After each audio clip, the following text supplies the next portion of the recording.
Kim Chiu at Paolo Avellino para mag-asawa sa set ng What's Wrong with Secretary Kim. Trending nga ngayon sa social media ang naganap na media conference ng upcoming series ni Paolo Avellino at Kim Chiu. Dito pinakilig muli ng Kim Pao ang kanilang mga fans dahil sa undeniable chemistry ng dalawa. Pisyal na din pinakilala ang mga cast ng What's Wrong with Secretary Kim.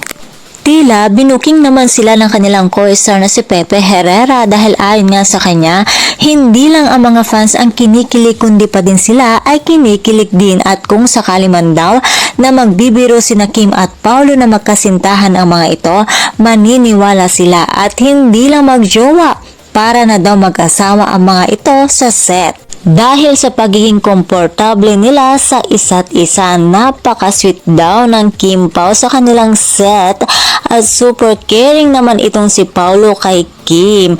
Ayon naman kay Kim Chiu, nagpapasalamat ito sa lahat ng mga tumangkilik at sumusuporta sa tambalan nila ni Paolo.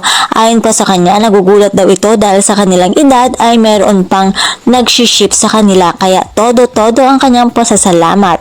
Ang lakas talaga ng Kim Pao. Kaya naman mga chikadoras, abangan natin ang What's Wrong with Secretary Kim.